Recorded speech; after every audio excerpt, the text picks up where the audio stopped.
नमस्कार दोस्तों। होम्योपैथी में यौन संबंधित प्रॉब्लम्स को ठीक करने के लिए ढेरों मेडिसिन अवेलेबल है। उसमें से एक टॉप ग्रेड रेमेडी है जिसका नाम है एग्नस कैस्टस। दोस्तों, एग्नस कैस्टस जो मेडिसिन है इसका इस्तेमाल धड़ल्ले से किया जाता है होम्योपैथी में, यानी बहुत ज़्यादा फ्रिक्वेंटली इसका प्रिस्क्रिप्शन किया जाता है। बिना सोचे समझे इसका प्रिस्क्रिप्शन कर दिया जाता है कि यौन समस्या है, मतलब कहीं ना कहीं एग्नस कैस्टस काम करेगी। लेकिन ऐसा अक्सर होता नहीं है, क्योंकि होम्योपैथी में सभी मेडिसिन्स अपनी अपनी जगह अपने अपने सिम्टम्स के आधार पर काम करती है। तो सिमिलरली एग्नस कैस्टस जो मेडिसिन है इसकी भी अपनी कुछ सिम्टम्स है।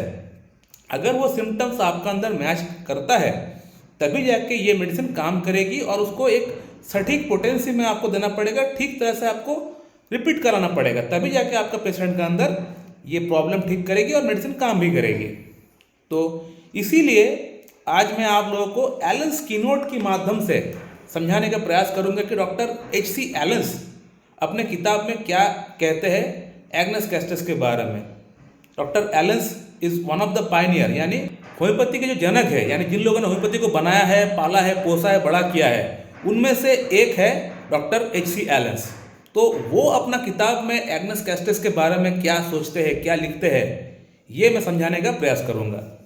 जो फर्स्ट लाइन उन्होंने लिखा है वो है फॉर द लिम्फेटिक कॉन्स्टिट्यूशन, यानी ऐसे लोग जो कि माइंड से बिल्कुल डल है, डल हेडेड है, लीन थीन इमेसिएटेड है, यानी बॉडी बिल्कुल बेजान है, जिनका बॉडी में कोई जान नहीं है, मानसिक तौर पे पूरी तरह कमजोर हो चुका होता है, यानी उसको मेंटली उसको कुछ भी याद नहीं रहता है, मेंटली पूरी तरह रिटार्डेड हो चुका होता है।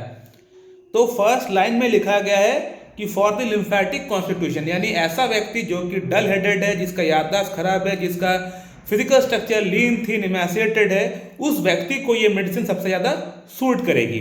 नेक्स्ट लाइन में लिखा गया है absent minded, reduce power of inside, can not recollect, has to read a sentence twice before he can comprehend, यानी एब्सेंट माइंडेड, जो कि मैंने स्टार्टिंग में ही कहा, उसको याददाश्त बिल्कुल भी ठीक नहीं है।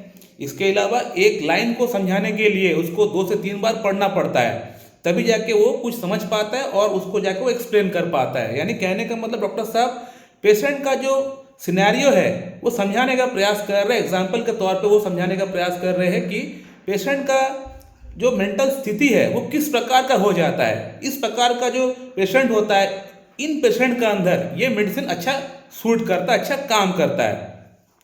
नेक्स्ट लाइन में लिखा गया है old Sinner with impotency and glide, unmarried person suffering from various debility, यानी ओल्ड सिनर का मतलब होता है पुरानी पाप, जो कुकर्म इस पेशेंट ने किया हुआ है। हो सकता है इस पेशेंट का अभी एज 30-35 ईयर्स, शादी का उम्र है, और आज से 10 साल पहले, 12 साल पहले इस पेशेंट ने खूब ज़्यादा रिलेशंस बनाए हैं अलग अलग महिलाओं के साथ, या फिर खूब ज़्यादा सेक्सुअली अपने आप को अब्यूज़ किए है, मास्टरबेशन किए हैं।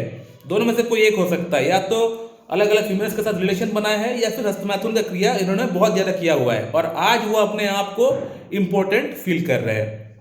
और हो सकता है पेशेंट का अंदर ग्लिट निकल रहा हो। ग्लिट का मतलब होता है ये एक डिस्चार्ज होता है जो कि यूरेथ्रा से निकलती है, उस व्यक्ति का निकलता है जिस व्यक्ति का अंदर गनोरिया से इन्फेक्टेड हो जाता है। गनोरिया किसको होता है? उसी व्यक्ति को होता है जिसके अलग अलग मल्टीपल सेक्सुअल कॉन्टैक्ट्स रहे होंगे, तो वहां से ये प्राप्त हो जाता है। सेक्सुअली डिजीज जो है ट्रांसमिटेड हो जाता है। गनोरिया एक काइंड ऑफ सेक्सुअल डिजीज है जहां वो जो निकलता है, जो डिस्चार्ज निकलता है, वो यूलिस निकलता है, उसको ग्लिट कहते हैं। तो डॉक्टर साहब यही समझाने का प्रयास कर रहे हैं कि पुरानी पाप के कारण से, पुरानी कुकर्म के कारण से आज इस व्यक्ति का अंदर इंपोर्टेंसी आ चुका है, नापुंसकता आ चुका है।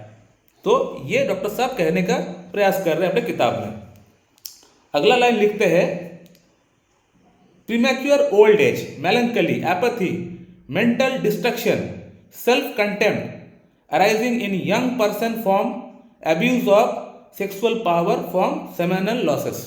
जो मैंने कहा थोड़ी देर पहले कि पेशेंट का अंदर उनका जो उम्र है, जो अभी एज है, हो सकता है पेशेंट का एज अभी 30 ईयर्स 35 ईयर्स है, लेकिन उसको लगेगा, दिखने में लगेगा 50 ईयर्स के हो चुके हैं, यानी सेक्सुअली अब्यूज इतना ज़्यादा किए हैं कि बॉडी जो है उसका पूरी तरह बेजान हो चुका है। यानी बॉडी जो है उसको देखने पर लग रहा है कि उसका उम्र है अभी 50 ईयर्स का बंदा, लेकिन असल में बंदा है 30-35 ईयर्स का। तो डॉक्टर साहब ये एक्सप्लेन करना चाह रहे हैं कि ये जो एपैथी, मेंटल एपैथी, शारीरिक तौर पे ये जो कमजोर दिखना, ये सभी चीजें डेवलप इन्होंने खुद किया हुआ है। कैसे किया हुआ है? एक्सेसिव वे में हस्तमैथुन करने के कारण से या फिर एक्सेसिव वे में सेक्सुअली अब्यूज करने के कारण से।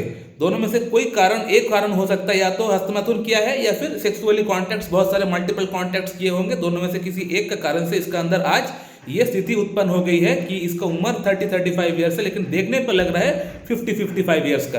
तो ये कहना चाह रहे हैं। नेक्स्ट लाइन में लिखा गया है complete impotency, relaxation, flaccidity, coldness of genitalia, no sexual power और डिजायर। यानी कंप्लीट इंपोर्टेंसी यानी पूरी तरह नपुंसकता होता है एग्नस कस्टस का पेशेंट का अंदर, यानी इसका अंदर इरेक्शन नाम का कोई चीज ही मौजूद नहीं होता है।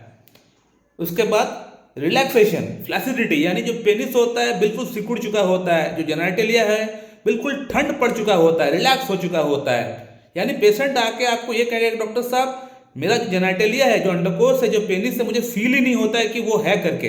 इस तरह का आपको सिम्टम्स आपको देंगे।